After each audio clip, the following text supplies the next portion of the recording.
Swastiastu. Om Awigenem Astu Namasidam. Om Sidirestu Tat Astu Swaha. Om Anubadrah Kertawiyantu Wiswata. Semoga pikiran yang baik datang dari segala penjuru. Pemirsa TVRI Sulawesi Tengah dimanapun Anda berada, terkhusus umat sedharma yang saya banggakan. Selamat berjumpa kembali dalam acara Mimbar Agama Hindu pada sore hari ini. Adapun tema yang akan kita bincangkan pada kesempatan ini yaitu tentang Dharma dalam Sara Samuscaya. Nah, untuk mengulas hal tersebut di studio telah hadir narasumber kita yaitu Bapak Iwayan Sudiana SAG MSI. Beliau adalah penyuluh agama Hindu Kementerian Agama Kota Palu. Om Swastiastu Pak Wayan. Om Swastiastu. Bagaimana kabarnya? Baik, sehat-sehat. Astunggara. Semoga kita semua senantiasa dalam lindungan ide Sang Hyang Widiwasa. Baiklah pemirsa TVRI Sulteng, sebelum kita mulai perbincangan kita pada sore hari ini, marilah terlebih dahulu kita saksikan tarian oleh siswi UWP Wiradharma Kota Palu. Tarian ini merupakan tarian Panji Semirang yang mana menggambarkan sebuah pengembaraan dari Galuh Chandra Kirana yang menyamar menjadi seorang lelaki untuk menemui kekasihnya yaitu Raden Panji Inu Kertapati. Mari kita saksikan bersama.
Pemirsa TVRI Sulawesi Tengah, dimanapun Anda berada, terkhusus umat sedharma yang saya banggakan.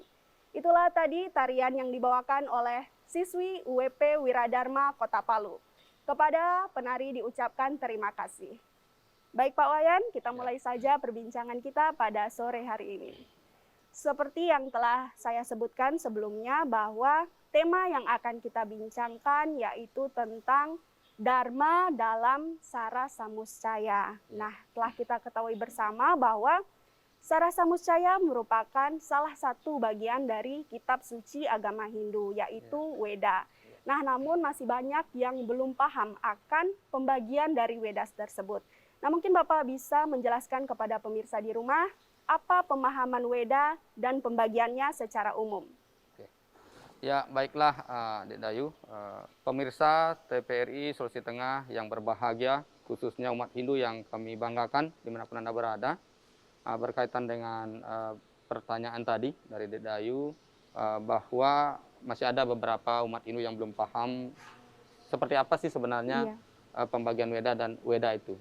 Nah, perlu dipahami dalam ajaran Hindu bahwa Weda itu bersumber dari kata bahasa Sanskerta, yaitu berasal dari urat kata Wids yang artinya pengetahuan. Maka Weda adalah pengetahuan suci. Maka yang disebut dengan Weda adalah pengetahuan suci dalam agama Hindu. Namun dalam pembagian kelompoknya Weda itu dapat digolongkan menjadi dua. Ada namanya Weda Sruti, ada namanya Dewa Weda Sumerti. Nah, Weda Sruti ini adalah wahyu yang diterima oleh resi dari Ido Sendewasa Tuhan Yang Maha Esa. Sedangkan Weda Sumerti adalah dalam bentuk dharma sastra atau yang ditulis yang bersumber dari wahyu tersebut. Ini dikelompokkan menjadi dua. Namun dalam pembagian kodifikasi Weda, maka Weda itu dalam agama Hindu dapat dikelompokkan menjadi beberapa jenis. Nah, dalam pembagian Weda Sruti itu ada disebut dengan Catur Weda Samhita. Ada namanya kitab Rigweda, ada Samaweda, ada Yajur Weda, ada Atharwa Weda. Dan juga ada dalam kitab Semerti atau Semerti Weda itu dibaginya di beberapa bagian, yaitu ada namanya Wedangga, Upaweda, dan yang mana di dalam pembagian tersebut masih ada pembagian lagi kitab suci. Wedangga itu ada pembagiannya, Upaweda juga ada pembagiannya, bahkan ada beberapa kitab-kitab yang lain. Sebenarnya kalau berbicara kitab suci Weda, agama Hindu itu sangatlah luas dan sangat banyak kitabnya. Nah, namun di lapangan yang secara umum gitu, yang dikenal digunakan oleh umat Hindu dalam kehidupan di masyarakat, bagian kitab suci Weda yang paling dikenal itu ada namanya kitab Sara Samuscaya, ada namanya kitab Bhagawan Gita, dan ada namanya kitab Menawa Dharma Sastra. Nah, seperti itu Dewi. Baik, Pak. Nah, tadi Bapak menyinggung tentang kitab Sara Samuscaya. Nah, apa sih isi dari kitab Sara Samuscaya tersebut, Bapak? Iya. Kitab Sara Samuscaya dalam ajaran Hindu itulah kitab disebut dengan kitab Semerti sebenarnya, yang mana diambil dari intisari ajaran Itihasa, yaitu cerita Mahabharata. Nah, kitab Sara Samuscaya ini adalah disusun oleh Bhagawan Wiraruci, yang mana Bhagawan Wiraruci menyusun, yaitu kitab ini berasal dari isi Bhagawan Gita yang ditulis oleh Bhagawan biasa. Nah, oleh sebab itu, apa sih inti ajaran kitab Sara Samuscaya? Nah, ini yang perlu dipahami oleh umat sedharma. Nah, umat sedharma kalau mau mempelajari lebih dalam kitab Sara Samuscaya itu isinya adalah intisari kehidupan di dunia ini. Di sana dijelaskan tentang dharma, harta, kama, moksa. Maka kalau kita ingin hidup di dunia ini menemukan namanya kebahagiaan dan kesejahteraan, maka kitab Sara Samuscaya inilah dasar kita untuk menuntun hidup kita. Karena di sana diajarkan bagaimana kita melakukan ajaran dharma, bagaimana kita melaksanakan kama, keinginan, bagaimana kita memperoleh harta sehingga betul-betul mencapai kebahagiaan, seperti itu. Ya. Baik Bapak, tadi Bapak telah singgung bahwa ada kitab Dharma Gita, Dharma Sastra, dan Sara Samuscaya. Ya. Nah, ini mungkin Bapak bisa sharing kepada pemirsa di rumah, apa sih perbedaan dari ketiga kitab tersebut? Ya, benar pemirsa TVRI Sulawesi Tengah yang berbahagia. Dalam Hindu, kitab-kitab itu ada penekanan. Ada inti-inti yang bisa kita ambil dalam setiap ajaran kitab. Nah, contoh yang saya jelaskan tadi, Sara Samuscaya, inti isinya lah intisari ajaran-ajaran kehidupan tentang dharma, arta, kama, moksa. Nah, kitab Bhagawan Gita itu adalah teologi tentang ketuhanan. Bagaimana cara kita menghubungi diri atau mendekatkan diri sama Tuhan. dijelaskan tentang ajaran catur marga yoga di dalamnya. Ada bakti marga yoga, ada karma marga yoga, ada jenana marga yoga, ada raja marga yoga. Di kitab Bhagavad Gita ini intinya bagaimana umat Hindu bisa melaksanakan pendekatan atau melaksanakan hubungan dengan Tuhan Yang Maha Esa. Itu kitab Bhagavad Gita. Berbeda dengan kitab Sarasamustaya. Sarasamustaya adalah panduan hidup di dunia ini, sedangkan Bhagavad Gita adalah panduan untuk menghubungkan diri dengan Tuhan. Nah, ada yang ketiga yang disebut dengan kitab Menawa Dharma Sastra. Nah, kitab ini juga punya penekanan dalam konteks isinya, yaitu itu disebut dengan hukum Hindu. Dharma Sastra adalah kitab yang menjelaskan bagaimana aturan-aturan kita sebagai umat Hindu dalam kehidupan kita di dunia ini. Contoh misalnya, bagaimana peran seorang istri, peran seorang suami, peran seorang anak, yaitu bagaimana hukum waris, itu semua ada dalam kitab Menawa Dharma Sastra. Maka 3 kitab inilah yang menjadi acuan umat Hindu dalam keseharian kita untuk melaksanakan kehidupan kita. Kalau kita ingin menata diri kita dalam kehidupan di dunia ini untuk mencapai kebahagiaan, pelajarilah lebih serius kitab Sarasamustaya. Kalau kita ingin lebih mendekatkan diri sama Tuhan, konsep tentang ketuhanan, maka pahamilah kitab Bhagavad Gita. Kalau kita ingin tahu tentang bagaimana fungsi dan peran dalam kehidupan berumah tangga, bagaimana kita menghargai perempuan, itu pelajarilah kitab Menawa Dharma Sastra. Nah, ini sebenarnya kitab-kitab suci agama Hindu yang ketiga-tiganya bersumber dari Sruti, dari Weda, namun mempunyai penekanan-penekanan yang berbeda. Baik, Bapak. Nah, Bapak, tadi Bapak telah menyebutkan bahwa Sarasamustaya merupakan pedoman bagi umat beragama.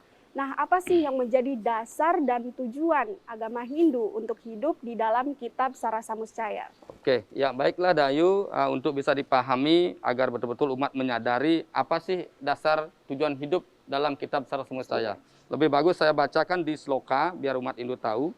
Dalam kitab Sarasamustaya, yaitu bab 2, yaitu sloka 8, ada dijelaskan tujuan hidup dalam agama Hindu. Di antara semua makhluk, hanya manusia jugalah yang dapat melaksanakan atau membedakan perbuatan baik dan buruk. Ini jelaskan di kitab Sarasamustaya sloka 8. Justru dalam merubah yang buruk menjadi baik, itulah merupakan tujuan hidup menjadi manusia. Nah, kalau berbicara tentang isi kitab Sarasamustaya, dari sloka 8 bab 2 ini, bahwa tujuan utama kita hidup menjadi manusia adalah untuk melakukan perbuatan baik. Karena di antara ciptaan Tuhan di dunia ini ada namanya tumbuh-tumbuhan, ada namanya binatang, ada namanya manusia. Manusialah makhluk yang paling sempurna karena manusia disebut memiliki tripermana, yaitu bayu, sabdo, idep, punya tenaga, bisa berbicara dan punya pikiran.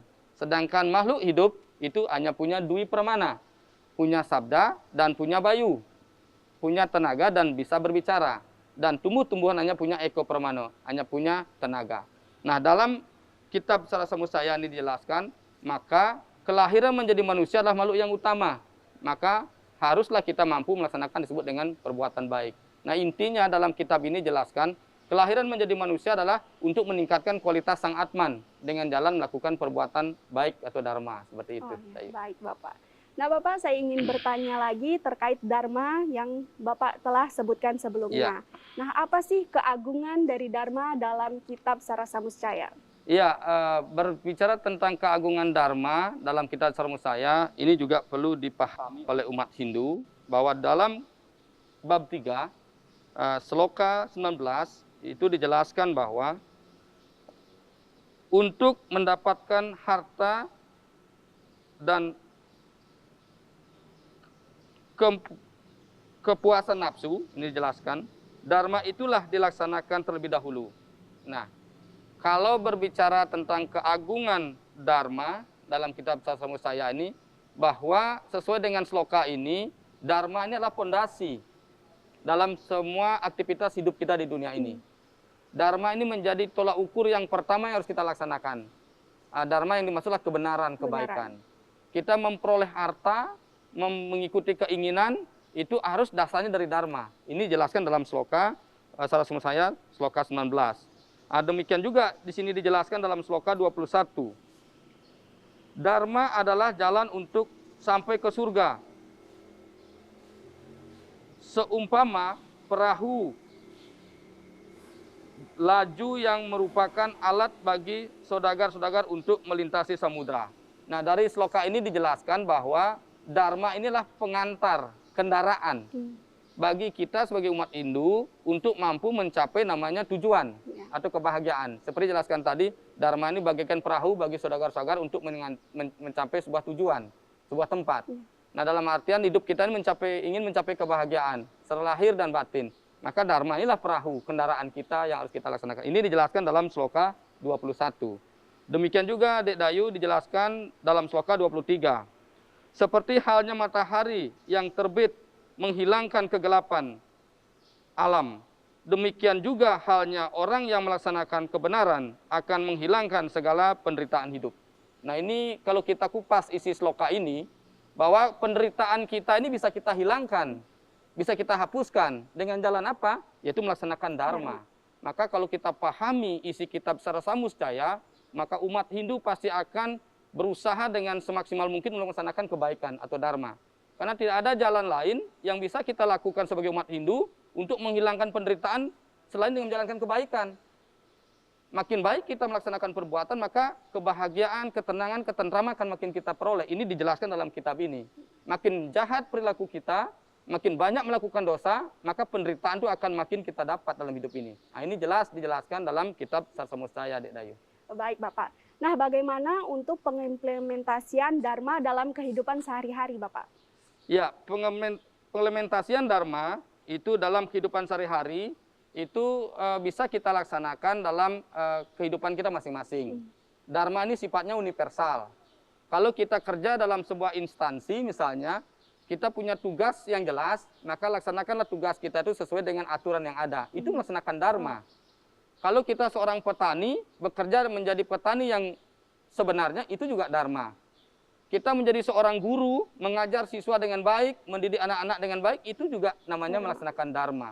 Artinya Dharma inilah kita laksanakan tugas dan kewajiban kita sesuai dengan profesi kita masing-masing. Nah, implementasinya adalah apapun pekerjaan yang kita laksanakan, laksanakanlah dengan aturan yang sebaik-baiknya. Jangan kita melanggar. Contoh misalnya kita menjadi pejabat, yaitu laksanakan tugas kita dengan sebaik-baiknya menjadi pejabat. Jangan kita melanggar aturan-aturan yang ada. Nah, implementasinya sesuaikan dengan keadaan kita masing-masing. Artinya apa? Dharma ini universal.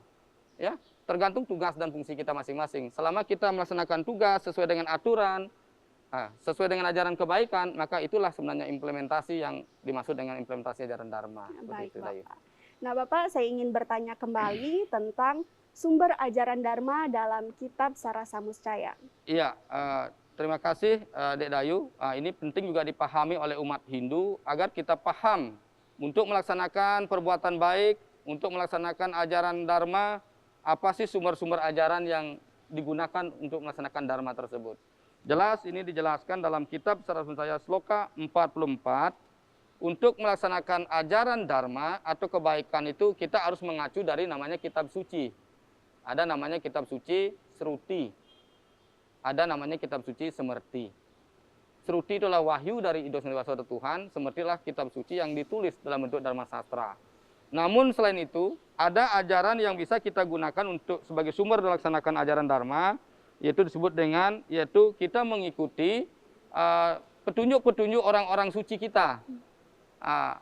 Himbauan-himbauan atau ajaran orang suci kita. Ini juga salah satu sumber ajaran Dharma, selain kitab suci tadi. Nah, oleh sebab itu, kita sebagai umat Hindu diharapkan mampu melaksanakan itu. Demikian juga dijelaskan dalam kitab Sara Samuscaya, sloka 47, sumber ajaran Dharma itu ada 3, yaitu disebut dengan Sruti, Semerti, dan Cista Cara. Cista Cara ini artinya petunjuk atau pendidikan atau bimbingan dari orang-orang suci yang Bapak kita gunakan sebagai acuan kita untuk melaksanakan kebaikan atau Dharma. Seperti itu, Dayu. Baik, Bapak. Nah, Bapak tadi Bapak menjelaskan tentang implementasi Dharma di kehidupan sehari-hari. Nah, bagaimana pelaksanaan Dharma dijelaskan dalam kitab Sara Samuscaya itu sendiri, Pak? Iya, berbicara tentang pelaksanaan Dharma dalam kitab Sara Samuscaya, ini perlu saya jelaskan kepada pemirsa umat Hindu dimanapun Anda berada.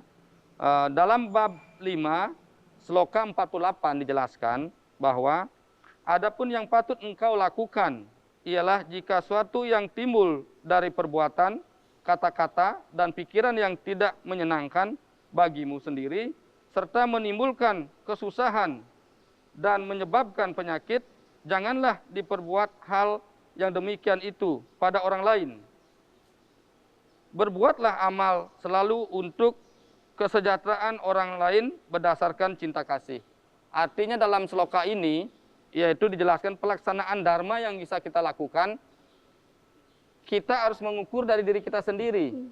Kalau kita merasa sesuatu perbuatan itu tidak berdampak baik bagi orang lain, menyakiti orang lain, menyusahkan orang lain, maka janganlah kita lakukan pada diri kita. Seperti itu logikanya. Nah, seperti ajaran Hindu adanya tatwamasi. Bagaimana kita menganggap orang lain itu seperti menganggap diri kita sendiri.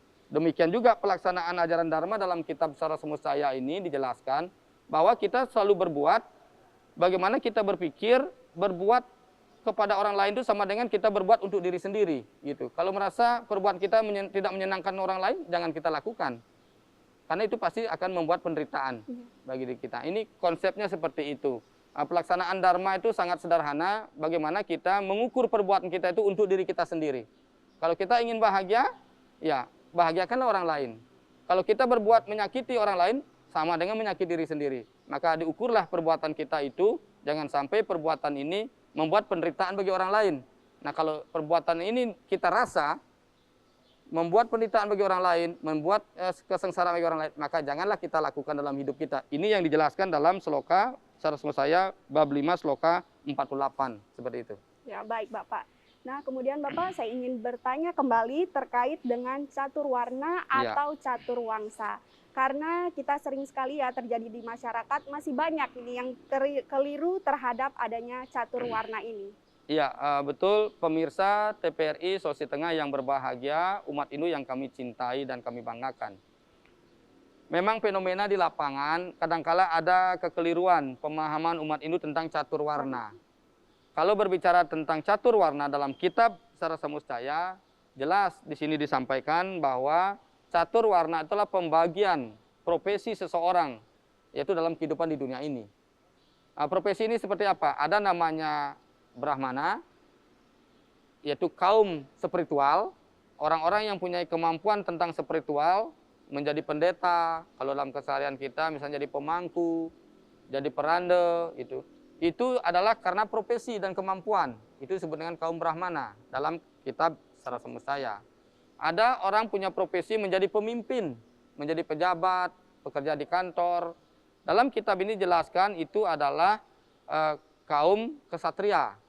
Itu berdasarkan profesi. Dan ada yang ketiga disebut dengan orang yang punya kemampuan berusaha, ya punya usaha, punya pabrik misalnya, ya punya kerjaan-kerjaan yang bisnis-bisnis yang menghasilkan uang.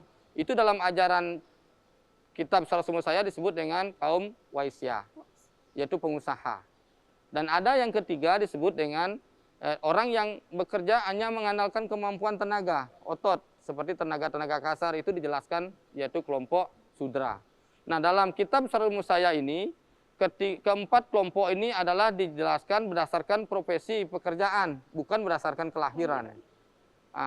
Orang yang punya pekerjaan Brahmana, walaupun dia lahir dari seorang petani, tapi dia punya kemampuan spiritual, punya kemampuan pemaham keagamaan yang bagus, maka dia bisa menjadi kelompok namanya Brahmana, seperti itu. Nah kembali saya jelaskan dalam kitab Sara Samustaya ini, jelaskan catur warna itu didasarkan atas profesi dan bukan didasarkan atas kelahiran. Baik Bapak, berarti seperti itu ya, catur warna merupakan sesuai profesi bukan kelahiran. Betul. Nah Bapak, kemudian saya ingin bertanya terkait Trikaya Parisuda di dalam kitab Sara Samustaya. Ya, terima kasih Adik Dayu. Memang dalam ajaran kitab Sara Samustaya ini sangatlah luas isinya, ajarannya. Seperti apa yang saya jelaskan tadi kepada umat Sadharma, kalau kita ingin tuntunan hidup kita ini di dunia ini bagus, maka kita harus menggunakan kitab Sara Samustaya sebagai acuan kita untuk berbuat. Seperti apa yang menjadi pertanyaan tadi. Bagaimana pelaksanaan Trikaya Parisuda dalam ajaran kitab Sara Samustaya? Ini dijelaskan dalam sloka 81, saya bacakan. Perilaku pikiran itu pertama diuraikan, jumlahnya 3. Ini perilaku pikiran diuraikan dengan 3, yang disebut dengan yaitu Trikaya Parisuda. yang contohnya yaitu terdiri dari tidak dengki dan tidak iri hati akan milik orang lain, tidak mengarah terhadap makhluk apapun, percaya akan kebenaran ajaran Karmapala. Nah, demikianlah 3 macam perilaku pikiran yang merupakan ajaran Tri Kayo Parisudo. Nah, ini jelaskan dalam kitab ini. Untuk pikiran saja itu ada 3 hal yang harus kita perhatikan. Pertama, kita tidak boleh berpikir iri sama orang. Ini kan zaman sekarang ini kan orang selalu dikit-dikit iri hati. Lihat tetangganya berhasil, sukses gitu, padahal dia kerja keras, dinilai kekayaannya dengan jalan yang nggak bagus. Contoh misalnya pelihara tuyul gitu. Ini kan kadang-kala fenomena yang sangat bertentangan. Padahal kalau ditelusuri, tetangganya yang kaya ini kerja keras, menabung gitu. Dia iri, tidak senang melihat orang sukses dan bahagia melihat orang susah. Ini terjadi fenomena di lapangan. Nah, dalam ajaran kitab Sara Semut Saya ini, pikiran iri hati ini tidak boleh. Ini pertama yang dijelaskan dalam kitab Semut Saya. Kedua, yaitu percaya dengan namanya ajaran hukum Karmapala. Nah, ini juga penting. Dalam ajaran Hindu, pikiran kita ini harus kita arahkan ke konsep hukum Karmapala. Artinya apa? Dalam Hindu itu menjelaskan setiap perbuatan itu akan menimbulkan hasil. Kalau kita percaya dengan hukum Karmapala, maka kita akan selalu takut untuk melakukan perbuatan-perbuatan tidak baik. Karena ada namanya Sancita Karmapala, Prarabdha Karmapala, Kriyamana Karmapala. Hasil-hasil perbuatan ini akan melekat dalam hidup kita, setiap perilaku kita itu pasti akan kita terima. Nah, ini secara berpikir, kalau kita umat Hindu, percaya dengan hukum Karmapala, pasti kita tidak akan melakukan perbuatan baik. Ini secara berpikir, dijelaskan. Yang berikutnya, yaitu tidak marah. Nah, selain iri tadi tidak marah, tidak emosi gitu kepada siapapun. Ini juga kadang-kala kan kita sebagai umat Hindu sedikit-sedikit emosi, sedikit-sedikit marah, sedikit jengkel. Nah, ini dijelaskan kita harus mengantisipasi pikir-pikiran atau keinginan perasaan-perasaan yang sifat-sifat seperti itu. Ini dijelaskan dalam kitab Semut Saya Sloka 81. Demikian juga Dayu, dalam Sloka 82 dijelaskan ada 4 hal yang tidak boleh diucapkan. Ini kata-kata yang harus kita kendalikan dalam kitab ini. Perkataan kotor. Ini kadang-kala kan dalam pergaulan, keseharian di masyarakat sering sekali melontarkan kata-kata yang nggak baik, kurang sopan. Itu nggak boleh. Kadang-kala memunculkan tersinggung sama orang. Ini tidak boleh. Kedua, perkataan kasar. Perkataan yang suka memfitnah. Kadang-kala kita mengeluarkan kata-kata tidak terkontrol. Sudah kasar, memfitnah lagi. Nah, ini tidak boleh. Kata-kata ini harus dikontrol. Kadang-kala konflik yang terjadi itu karena kata-kata yang diucapkan yang tidak bisa diterima oleh orang. Terus yang berikutnya, perkataan bohong. Nah, ini yang menjadi catatan yang harus kita pahami dalam kitab ini sebagai umat Hindu. Kata-kata ini harus kita kendalikan. Jangan sampai mengeluarkan kata-kata yang tidak benar. Seperti tadi, berbohong. Nah, itu juga dijelaskan dalam kitab ini yang harus kita kendalikan. Terus dalam Sloka 83, itu ada sifat pembunuhan yang dilarang. Itu dijelaskan. Hal-hal yang tidak boleh dikerjakan atau diperbuatkan, yaitu membunuh, mencuri, dan berzina. Nah, ini dijelaskan dalam kitab Sara Semut Saya. Maka perbuatan ini harus kita hindari, jangan sampai kita lakukan. Baik. Baiklah, Bapak, kita jeda sejenak. Ya. Kita kembali setelah pariwara berikut.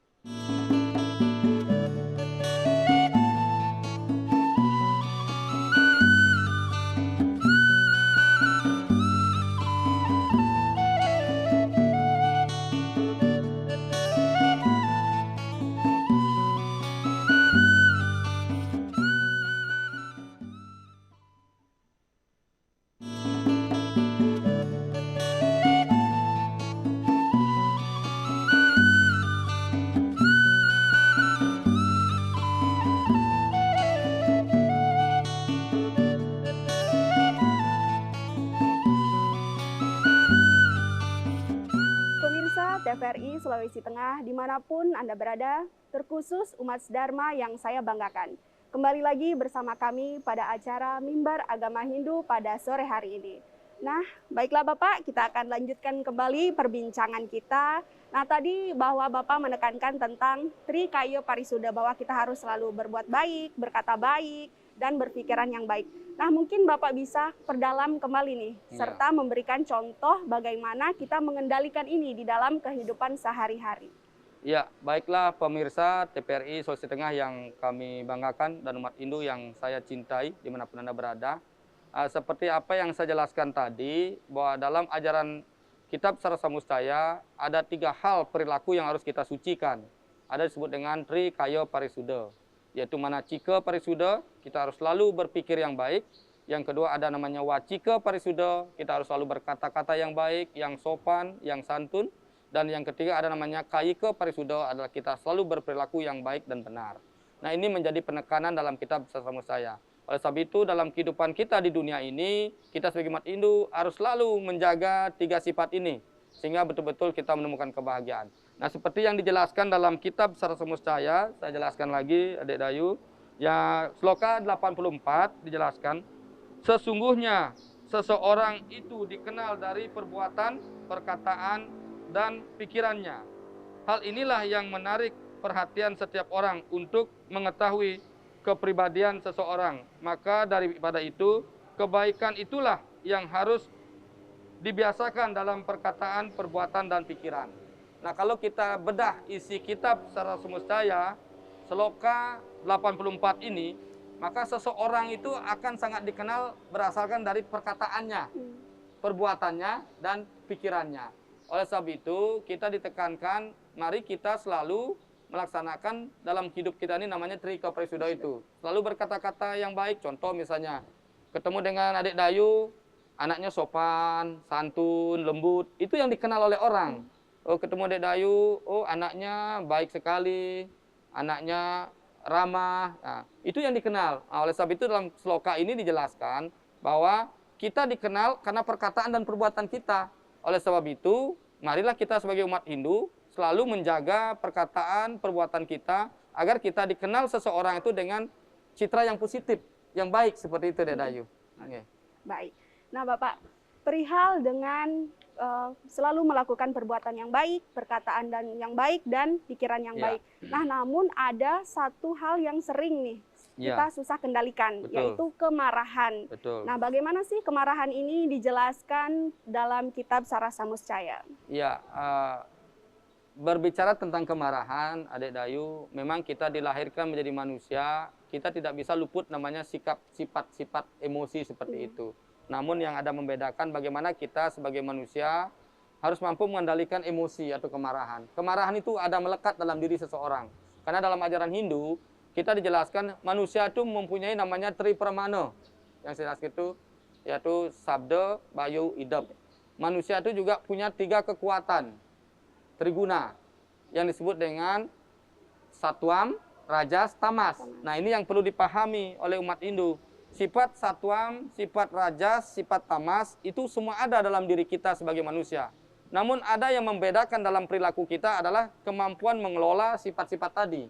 Contoh, Adik Dayu, orang yang kuat mengelola sifat Satwam dalam dirinya, maka dia akan menjadi orang yang bijaksana, orang yang tenang, orang yang jujur, dan orang yang betul-betul mempunyai perilaku yang baik. Karena dia mampu mengelola sifat Satwam, sifat baik dalam dirinya. Yang kedua, orang yang hanya lebih dominan dalam dirinya sifat Rajas gitu, maka akan muncul perilaku seseorang yang agresif, ya, yang ambisi gitu. Dan dalam kehidupan kita berarti pengelolaan sifat Rajasnya ini yang lebih dominan dalam dirinya. Maka karakter orang itu akan muncul dari pengelolaan sifat Triguna tadi, Adik Dayu. Ada juga kita temukan orang punya sifat malas, suka makan, tidak suka bekerja, suka marah. Nah, ini dalam ajaran Hindu, hanya dia lebih dominan mengelola sifat tamas dalam dirinya. Maka muncullah sifat-sifat yang seperti tadi. Nah, oleh sebab itu, sifat amarah ini memang ada dalam diri kita. Akan bisa kita kelola, akan bisa kita kendalikan dengan jalan ada beberapa hal. Contoh, misalnya dalam Hindu, kita melaksanakan puasa, kita rajin melaksanakan sembahyang. Nah, hal seperti ini sebenarnya salah satu langkah untuk bisa mengendalikan sifat amarah. Nah, demikian juga dijelaskan dalam kitab Sarasa Mustaya, yaitu bab 8, yaitu sloka 102. Adapun orang yang dapat meninggalkan kemarahannya, ini dijelaskan, berdasarkan sifat-sifat pengampunan, seperti halnya ular yang membuang kulit tuanya dan yang dan yang tidak akan dicarinya lagi. Maka orang yang demikian itu orang yang berbudi luhur dan patut disebut manusia sejati. Nah, ini kalau kita kupas sloka ini, kalau orang yang punya sifat marah gitu, mampu dia kendalikan dan dia buang sifat marahnya itu, dan dia tidak akan kembali mengikuti sifat marahnya itu, sama dengan orang yang mempunyai budi luhur. Seperti ular yang mengeluarkan kulit tuanya. Orang bilang bahasanya mengkupas. Nah, dia tidak akan cari lagi. Nah, inilah disebut dengan orang yang memiliki budi luhur, Dek Dayu. Makanya kita sebagai umat Hindu, kalau mampu kita mengendalikan sifat amarah dalam diri kita, maka kita akan menjadi manusia yang sejati sebenarnya. Seperti itu. Ya, baik Pak Wayan, luar biasa sekali. Nah, mengingat kita melihat banyaknya kejadian yang terjadi pada saat sekarang ini, masih ada beberapa orang yang tidak percaya akan adanya kepercayaan agama. Nah, bagaimana Kitab Sara Samuscaya ini menjelaskan orang-orang dengan tidak kepercayaan? Iya, pemirsa TPRI Sulawesi Tengah yang berbahagia dan umat Hindu yang saya cintai dan saya banggakan. Kalau berbicara bagaimana kalau seandainya ada orang yang tidak punya pegangan kepercayaan, seperti apa hidupnya? Saya contohkan begini, agama itu adalah sebagai acuan hidup kita di dunia ini, agar hidup kita ini terarah, agar hidup kita ini tertuntun dengan baik, agar kita ini punya tujuan yang jelas. Nah, kalau orang yang tidak mempunyai dasar kepercayaan sama sekali dalam hidup ini, maka hidupnya itu tidak jelas. Hidupnya itu hampa, Dek Dayu. Maka apa yang dia lakukan itu tidak pernah menjadi sebuah introspeksi dirinya untuk berdampak pada diri seperti apa. Contohnya dia tidak punya evaluasi diri yang bagus. Demikian juga dijelaskan dalam kitab Sara Samuscaya bab 9, sloka 120 dijelaskan. Dan lagi kalau kita percaya ajaran kitab suci Weda, ini kalau dalam Hindu kan kita punya dasar kan kitab suci Weda. Kalau kita percaya dengan ajaran kitab suci Weda, tidak menuruti petunjuk-petunjuk petunjuk kebijakan atau ajaran sastra tersebut, dan tidak menuruti suruhan agama, ini jelaskan, tentu setelah meninggal akan kembali lagi menjelma dalam kehidupan kesengsaraan. Nah, kalau berbicara tentang orang yang tidak punya dasar keyakinan dalam hidup ini, sebagai umat Hindu, tidak percaya dengan namanya ajaran kitab suci Weda, jelas dia akan menuju kepada kesengsaraan, karena dia tidak punya panduan hidup untuk menjadi orang yang sujati atau orang yang baik. Dijelaskan dalam sloka ini, maka kalau kita tidak punya keyakinan terhadap ajaran Weda, isi kitab suci kita, maka hidup kita itu akan merosot, akan makin menderita. Ini dijelaskan dalam sloka ini. Oleh sebab itu, agama Hindu memberikan ajaran-ajaran sucinya melalui kitab suci Weda adalah tujuan kita adalah untuk meningkatkan kualitas diri kita, untuk mengantarkan agar diri kita ini menemukan namanya kebahagiaan setelah lahir dan batin, disebut dengan moksartam jagat ita ya ca iti dharma, seperti itu, Dek Dayu. Baik, terima kasih. Baiklah, Bapak, saya ingin bertanya kembali perihal Satya Wacana. Nah, bagaimana Satya Wacana ini dijelaskan di dalam Kitab Sara Samuscaya? Ya, pemirsa TPRI Sulawesi Tengah yang berbahagia, memang kita melihat fenomena yang ada di dunia saat ini, terutama di lapangan. Berbicara tentang Satya Wacana ini kan kesetiaan terhadap kata-kata. Kadangkala dalam pergaulan aja kita sehari-hari masih sangat sulit kita menemukan saudara-saudara teman-teman kita yang Satya Wacana. Mungkin juga karena keadaan dan kondisi. Misalnya berjanji jam sekian, ternyata tidak bisa ditepati. Dan hampir setiap saat, mungkin saya sendiri pun, Dek Dayu pun biasanya juga tidak bisa selalu tepat janji. Inilah kondisi yang terjadi di lapangan saat ini. Padahal dalam ajaran kitab suci Sara Samuscaya dijelaskan, Satya Wacana ini adalah salah satu jalan yang harus kita lakukan untuk menemukan namanya kebahagiaan, seperti itu. Nah, seperti yang dijelaskan dalam kitab Sara Samuscaya sloka 129. Hutan apabila dirabas atau diratakan, tentu ia dapat tumbuh sempurna lagi. Artinya kalau hutan itu kita pangkas gitu, lama-lama akan tumbuh kembali. Ini dijelaskan. Tetapi hati yang terluka oleh perkataan kasar tidak akan dapat sembuh lagi. Karena itu sesungguhnya perkataan itu kasar tidak akan dapat mempertinggi budi. Nah, kalau berbicara kupasan sloka ini, ternyata kata-kata ini luar biasa. dampaknya. Kalau kita berkata-kata yang tidak baik, menyakiti hati orang, itu melekat. Susah untuk dihilangkan. Beda dengan orang memaras hutan. Di paras hutan itu mungkin 3 tahun, 2 tahun tumbuh lagi gitu. Dan orang yang tidak satya wacana, itu adalah orang yang berbudi remah, rendah. Maka demikian juga sebaliknya, kalau orang yang punya wacana, satya wacana adalah orang yang disebut dengan berbudi luhur. Artinya apa, Dek Dayu? Bahwa dalam kitab ini dijelaskan, kita sebagai umat Hindu harus betul-betul mampu melaksanakan namanya ajaran satya wacana. Ya, kita harus berusaha semaksimal mungkin untuk bisa namanya tepat dengan kata-kata. Walaupun tidak bisa mungkin 100% Dek Dayu. Tapi jangan biasa kita yaitu ingkar dengan kata-kata atau tidak setia dengan wacana. Nah, ini yang dijelaskan dalam kitab ini, dan itu akan melukai perasaan orang. Mungkin juga kita kalau diundang orang, kita lambat datang, orang akan merasa sakit hati. Demikian juga kita berjanji sama orang, orang juga akan merasa tersinggung. Nah, inilah yang harus dijaga. Jangan sampai ini kita lakukan dalam hidup kita. Baik, Pak. Nah, berarti kita harus satya wacana, Pak, ya? Setia Wajib. terhadap perkataannya Perkataan. kita. Dalam sloka ini dijelaskan, maka wajib hukumnya umat Hindu harus setia kepada kata-kata. Kalau kita ingin membahagiakan diri dan membahagiakan orang lain. Ya, baik, Bapak. Nah, bagaimana dengan perihal ahimsa, Bapak, dijelaskan di dalam kitab Sarasamuscaya? Iya, kalau berbicara ahimsa, ahimsa itu kan artinya tidak melakukan kekerasan, Dek Dayu. Kitab suci agama Hindu menjelaskan memang kita sebagai umat Hindu diharapkan jangan sampai melakukan namanya kekerasan, ahimsa. Bahkan ada beberapa kelompok di kalangan Hindu, karena dia yakin betul dengan namanya ajaran ahimsa, sampai melaksanakan namanya ajaran vegetarian. Ya, ajaran vegetarian ini sebenarnya juga tidak lepas penerapan ajaran ahimsa, Dek Dayu. Kenapa? Dia ingin betul-betul mengurangi namanya kegiatan pembunuhan. Kalau dia merasa makan daging itu sama dengan mendukung pembunuhan, maka mereka mengurangi makan daging hanya dengan makan sayur-sayuran dan kacang. Itu sebenarnya salah satu wujud praktek dari umat Hindu melaksanakan ajaran ahimsa. Ahimsa ini memang menjadi hal yang penting yang harus kita pahami dan langsung kita laksanakan. Jangan sampai kita selalu bertindak di dunia ini melakukan kekerasan, melakukan pembunuhan. Padahal dalam kitab Sarasamuscaya dijelaskan, jangan sampai kita melaksanakan ajaran pembunuhan atau ahimsa.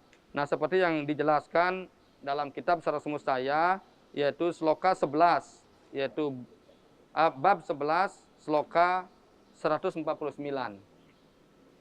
Pahalanya orang yang tidak membunuh atau menyakiti di dunia ini ialah bahwa segala yang diinginkan, semua yang ditujunya, segala yang dipikirkannya dengan mudah tanpa halangan pasti tercapai olehnya. Nah, ini jelas dijelaskan oleh kitab Sarasamuscaya sloka 149. Bagi orang yang tidak melaksanakan kekerasan, tidak melaksanakan pembunuhan, maka apa yang diinginkan, apa yang diharapkan itu akan dengan gampang bisa dia capai. Oleh sebab itu, kalau misalnya Adik Dayu ingin menjadi sukses, ingin menjadi orang yang berhasil, menjadi orang yang hebat, maka laksanakanlah ajaran ahimsa ini. Gitu. Karena dijelaskan, dengan melaksanakan ajaran ahimsa ini, maka segala yang kita cita-citakan, segala yang kita inginkan akan mudah tercapai, tidak ada halangan. Ini dijelaskan oleh kitab Sarasamuscaya, Dek Dayu. Ya, baik Pak Wayan. Terima kasih. Nah, kemudian saya ingin bertanya lagi tentang asekya atau tidak mencuri dalam kitab Sarasamuscaya. Iya, mencuri dalam ajaran agama Hindu jelas itu adalah ajaran yang terlarang, Dek Dayu. Mencuri ini jelas artinya luas, ya. Mencuri benda, ya, mencuri harta, ya. Contoh misalnya dalam konteks di lapangan, orang korupsi itu salah satu bentuk mencuri sebenarnya. Mencuri hak milik orang lain atau mencuri hak milik pemerintah. Contoh kalau pejabat melaksanakan korupsi di kantor itu kan sama dengan dia mencuri harta pemerintah, uangnya rakyat, dia gunakan untuk kepentingan pribadi, dan itu sangat bertentangan. Bahkan sekarang hukum di negara kita tuh sangat berat itu bagi pelaku-pelaku koruptor itu, dan menjadi hukuman tambahan. Bahkan ada isu pemiskinan bagi para koruptor. Artinya apa? Berbahayalah bagi orang-orang yang mencuri, apalagi mencuri uang rakyat. Itu sama sekali tidak cocok dan tidak sesuai dengan ajaran agama. Seperti yang dijelaskan dalam kitab Sarasamuscaya, bahwa mencuri ini adalah sesuatu yang tidak boleh. Apabila ada orang dalam kehidupan ini merampasi kekayaan orang lain dengan mempergunakan kekuasaannya. Ini jelaskan ini dalam Salah Semut Saya, yaitu bab 12 sloka 156. Saya ulang, Dayu biar dipahami. Apabila ada orang dalam kehidupan ini merampasi kekayaan orang lain dengan menggunakan kekuasaannya, maka banyaklah akibatnya, yaitu malahan bukan kekayaannya yang dicurinya itu saja yang terampas darinya, tetapi juga dharma, arta, dan kamanya turut tercuri darinya. Luar biasa. Artinya dalam sloka ini, kalau ada orang gitu mencuri berdasarkan dari kekuasaan yang dia miliki, seperti yang dijelaskan tadi, yaitu korupsi karena menjadi pejabat, maka akan terjadi harta, kama, semua akan diambil olehnya. Bahkan dharmanya tidak akan bisa dia dapat. Dharma itu kebaikannya itu hilang semua karena sifat yang dilakukan. Begini dampaknya bagi seorang yang mencuri uang rakyat. Seperti itu Dek Dayu ini jelaskan di kitab Salah Saya ini. Kalau ada orang korupsi itu dharmanya hilang semua itu. Hartanya juga hilang. Maka benar kalau pemerintah mengambil tindakan koruptor, dibuat hukuman pemiskinan, jelas itu sesuai dengan ajaran kitab suci Salah Saya. Karena jelaskan kalau ada orang mencuri karena kekuasaannya, maka hartanya, dharmanya, keinginannya apapun itu akan hilang, dicuri kembali, akan diambil kembali oleh Tuhan. Ini dijelaskan luar biasa. Maka janganlah kita sebagai umat Hindu sampai melakukan perbuatan-perbuatan yang mencuri, apalagi sampai disebut dengan mencuri uang rakyat seperti itu. Nah, Bapak, bagaimana dengan hukum? Ya. Dijelaskan dalam hukum susila, dijelaskan dalam kitab Salah Semut Saya. Nah, bagaimana ini hukumnya? Oke, Adik Dayu, berbicara susila. Susila itu adalah perbuatan baik. Bagaimana hukum, bagaimana aturannya dalam ajaran Hindu untuk melaksanakan namanya perbuatan baik. Dalam sloka Bhagavad Gita, yaitu 163, ini juga dijelaskan, oleh karenanya beginilah yang harus diusahakan, ini dijelaskan, oleh orang, yaitu agar jangan ada ucapan, perbuatan, atau pikiran yang menyakiti hati yang menyebabkan hal-hal tidak baik. Sebab orang yang berbuat baik, baik pula yang didapatinya. Sedangkan kalau berbuat tidak baik, maka tidak baik pula yang akan didapatinya. Nah, hukum dalam kitab Salah Semut Saya ini tentang susila jelas sesuai dengan ajaran Tri Kayo Parisuda. Salah satu adalah harus kita lakukan selalu berpikir yang baik, kedua berkata-kata yang baik, dan yang ketiga adalah berbuat yang baik. Ini standarnya bagi orang yang melakukan perbuatan susila atau perbuatan baik. Jangan sampai kita melakukan perbuatan yang melanggar ajaran Tri Kayo Parisuda. Demikian juga dasar hukumnya dalam pelaksanaan ajaran susila itu adalah kita sebagai umat Hindu harus percaya dengan namanya hukum karma pala. Kalau kita baik berbuat, maka baik yang kita terima. Kalau kita buruk berbuat, maka buruk kita terima. Inilah hukumnya bagi orang yang melaksanakan ajaran susila yang harus dipahami. Oleh sebab itu kalau kita paham dengan ajaran Tri Kayo Parisuda, kita yakin dengan namanya hukum karma pala, maka pasti kita tidak akan melakukan namanya perbuatan tidak baik, Dayu. Pasti kita akan berusaha melaksanakan perbuatan yang baik. Kenapa? Kalau kita berbuat tidak baik, pasti tidak baik kita terima. Udah dijelaskan dalam kitab Salah Semut Saya.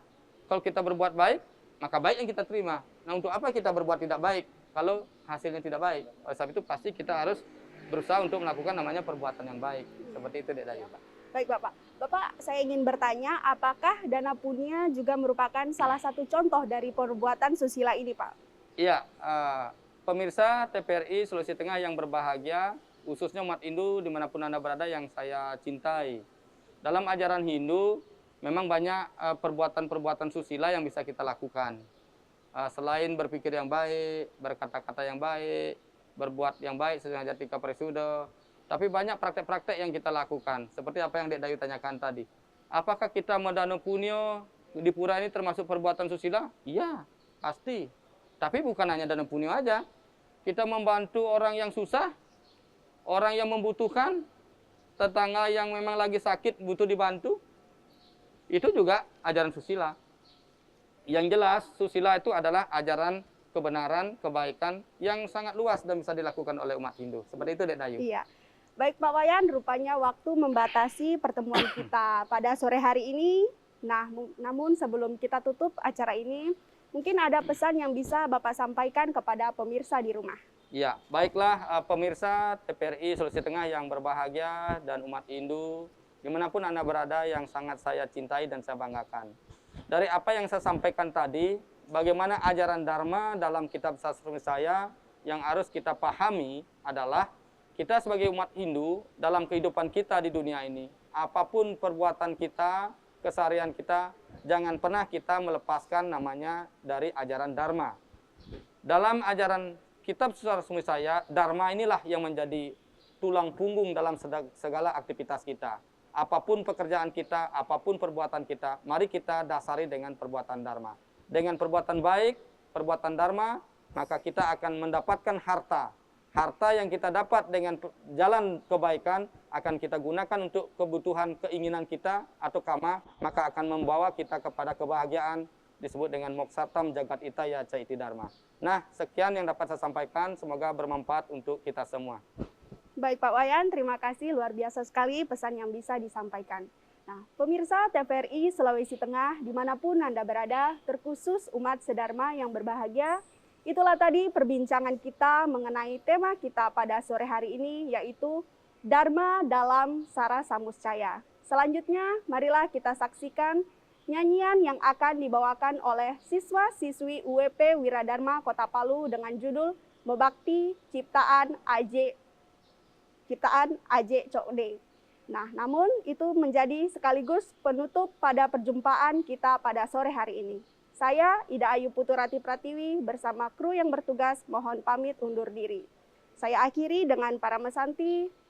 Om Santi, Santi, Santi, Om.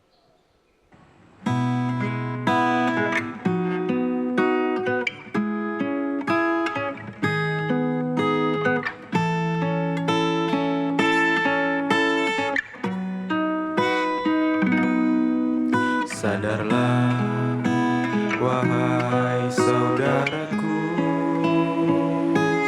hidup ini hanya sementara. Dosa yang telah kita perbuat tak mungkin mudah terhapuskan.